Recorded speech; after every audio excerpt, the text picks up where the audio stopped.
Hello everyone, welcome to HA.com. In this video, I am going to tell you about how to earn money in Nepal. नेपालमा कसरी पैसा कमाउन सकिन्छ? नेपालमा पैसा कमाउने विभिन्न उपायहरू छन्। तर त्यसमध्येका सबैभन्दा सजिला र विद्यार्थीलाई पनि गर्न उपयुक्त हुने केही उपायहरू भन्दैछु। अन्त्यसम्म हेरिदिनुहोला। धन्यवाद। यस भिडियोमा म तपाईहरुलाई 5 वटा तरिका भन्दैछु। यो विद्यार्थी वा पढाइ सकिसकेको मानिसहरूले यो गर्न सकिन्छ। यो सिक्न निकै सजिलो हुनेछ र तपाईहरुलाई घर बसी पनि गर्न सक्ने कामहरू छन्। यो कामहरू गर्न तपाईलाई कुनै पनि अप्ठ्यारो पर्दैन। यो तपाईहरुले विभिन्न साधनहरूको प्रयोग गरेर सिक्न पनि सक्नुहुन्छ। जस्तै युट्युब, युडिमीहरूबाट पनि तपाईहरुले यस्तो सिपहरू सिकेर तपाईले गर्न सक्नुहुन्छ। ल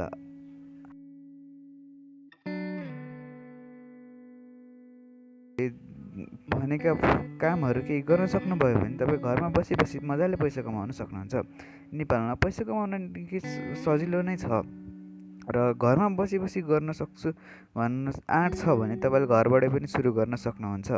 यस भिडियोमा म तपाईहरुलाई त्यसैको बारेमा केही विवरणहरू भन्दैछु र तपाईहरुले यो फलो गर्नुभयो भने चाहिँ तपाईहरुले मजाले घरमै बसेर पैसाहरू कमाउन सक्नुहुन्छ।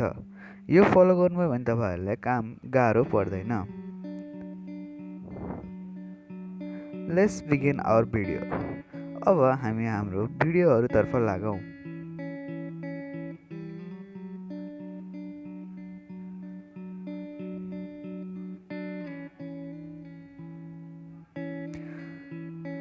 नम्बर 1, हाम्रो फर्स्ट मेथड रहेको छ doing private project or assignment of students.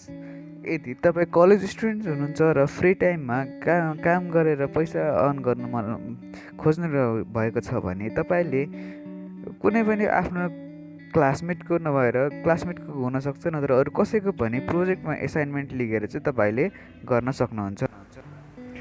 यदि तपाईँले यो मेथड अपनाउनुहुन्छ भने तपाईँलाई पैसा त आउँछ नै, तर तपाईँहरूले आफ्नो स्किलहरू पनि बढाउँदै जानुहुन्छ। असाइनमेन्ट गर्दा, प्रोजेक्टहरू गर्दाखेरि तपाईँले आफूले पढेको नलेजहरू पनि रिकल हुन्छ र रिभिजन पनि हुन्छ। यसले तपाईँले स्टुडेन्ट जीवनभरि त काम लाग्छ नै, राम्रो मार्क्स ल्याउन त काम गर्छ नै, तर यदि तपाईँ जबमा जानुभयो भने पनि तपाईँले पहिल्यैबाट काम गरेको एक्सपिरियन्स हुन्छ र तपाईँलाई नै सहयोग हुन्छ।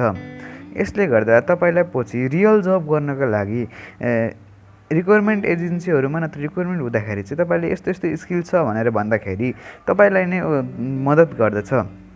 यदि यो गर्नुभयो भने तपाईँको पढाइका साथसाथै पैसा पनि अर्न हुन्छ र तपाईँ आफ्नो फ्रेन्ड सर्कल वा मानिसहरूमा चिनिन पनि सक्नुहुन्छ। यो गर्नाले तपाईँले आफ्नो फाइनेन्सियली पनि सपोर्ट गर्न सक्नुहुन्छ। यो बेस्ट मेथड हो स्टुडेन्टहरूको लागि। अब रहेको छ अर्को मेथड, यो हो स्टार्ट अ युट्युब च्यानल। हाम्रो सेकेन्ड नम्बरमा रहेको छ युट्युब च्यानल स्टार्ट गर्ने भनेर। यहाँ तपाईँहरूलाई धेरै नै लाग्न सक्छ म त विद्यार्थी हो, म त धेरै टाइम दिन सक्दैन। युट्युबमा राम्रो कमाइ हुन्छ नेपालबाट, तर तपाईँले टाइम चाहिँ दिन सक्नुपर्छ।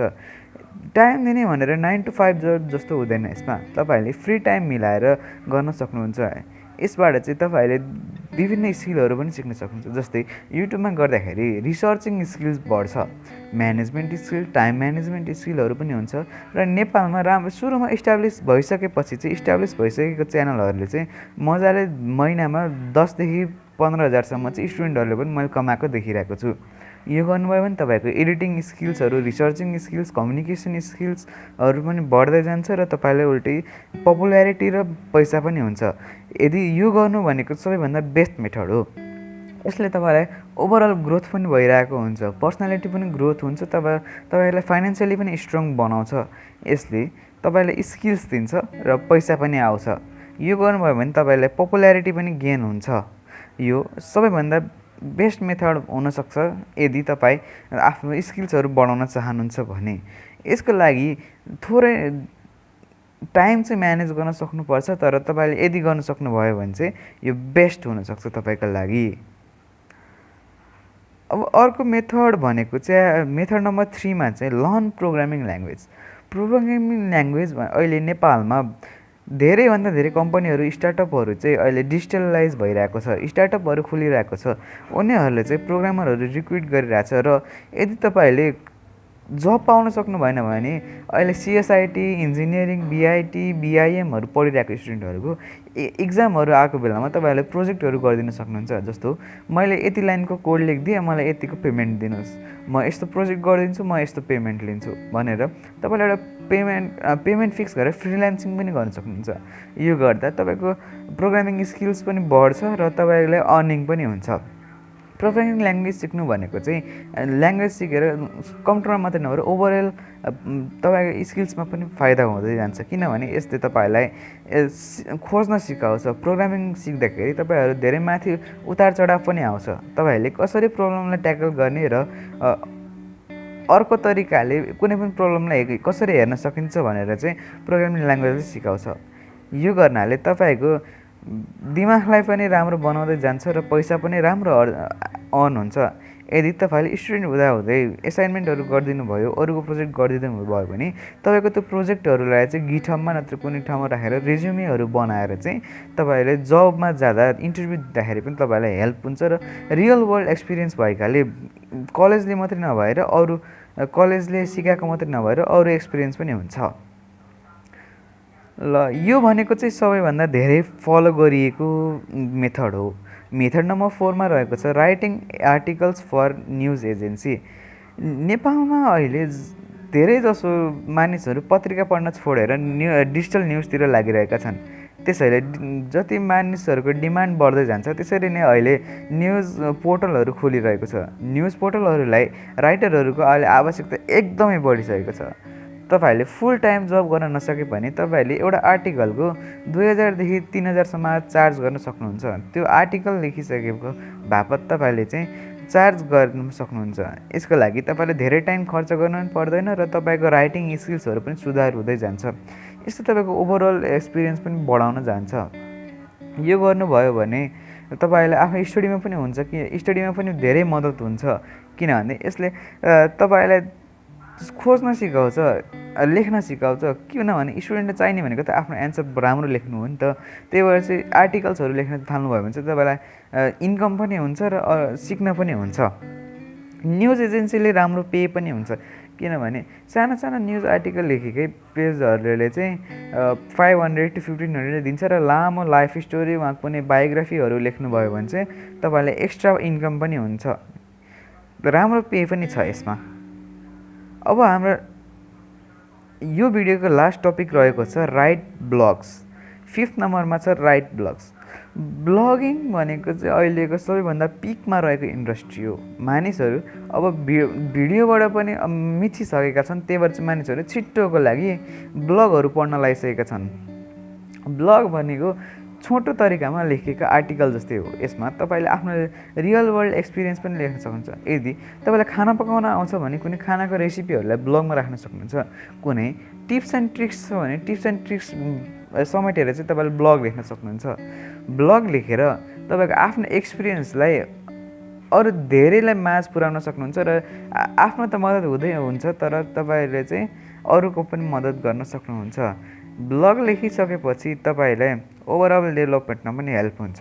यसले तपाईँको आफ्नो एक्सपिरियन्सलाई डकुमेन्टेसनको रूपमा पनि लिन सकिन्छ। तपाईँलाई गाडी रिपेयर गर्न आउँछ भने तपाईँले त्यसको बारेमा ब्लग लेखेर तपाईँले एकजनाको एक्सपिरियन्स 1000 जनासँग, लाख जनासँग बाँड्न सकिन्छ। यसले गर्दा विभिन्न मानिसहरूलाई हेल्प पनि हुन्छ। यसले आफूले जानेको स्किल्सहरू पनि लेख्न सकिन्छ, नयाँ रिसर्च गरेर लेख्न सकिन्छ। रिसर्च गर्नुभयो भने चाहिँ तपाईँ स्टुडेन्टहरूको लागि चाहिँ एकदमै फाइदा हुन्छ, किनभने हाम्रो एन्सरहरू चाहिँ झन् राम्रो हुँदै जान्छ। जति हाम्रो रिसर्च गर्ने बानी हुन्छ त्यति नै हाम्रो एन्सर राम्रो हुँदै जान्छ। ब्लग लेख्नु भनेको सबैभन्दा राम्रो कुरामा म मान्छु, किनभने अहिले मानिसहरूले धेरै अर्न गरिरहेको भनेको चाहिँ प्रोग्रामिङ र ब्लगिङबाटै हो। किनभने ब्लगिङ भनेको चाहिँ आफ्नो एक्सपिरियन्स सेयर गरेर अर्न गरिरहेछ नि त। एक्सपिरियन्स सेयर गर्नु भनेको त आफ्नो अझै सिक्दै गइन्छ। आफ्नो एक्सपिरियन्सले अरूलाई सिकाइन्छ र अरूकोबाट पनि आफूले लिन सकिन्छ र त्यसैले चाहिँ हाम्रो एक्सपिरियन्स बढ्दै जान्छ। ब्लगिङबाट तपाईँले राम्रो अर्न गर्न सक्नुहुन्छ। यदि तपाईँ आफ्नै वेबसाइट बनाएर ब्लगिङ गर्न चाहनुहुन्छ भने त्यो गर्दा सबैभन्दा धेरै इन्कम हुन्छ। तर यदि यो गर्न तपाईँलाई धेरै टाइम लाग्छ भने चाहिँ तपाईँले अरूहरूलाई ब्लग बेच्न सक्नुहुन्छ। एउटा ब्लगको 3000 देखि 6000 रुपियाँसम्म बिक्छ। आजको भिडियोको लागि टपिकहरू यति नै हो र तपाईँहरू पार्ट 2 को लागि पनि कस्तो कस्तो जबहरू हेर्न चाहनुहुन्छ, स्टुडेन्ट ओरिएन्टेड कि अरू केही विषयमा चाहनुहुन्छ भने चाहिँ प्लिज कमेन्ट गरिदिनु होला। Thank you everyone for watching. Keep loving, keep supporting your essay.com।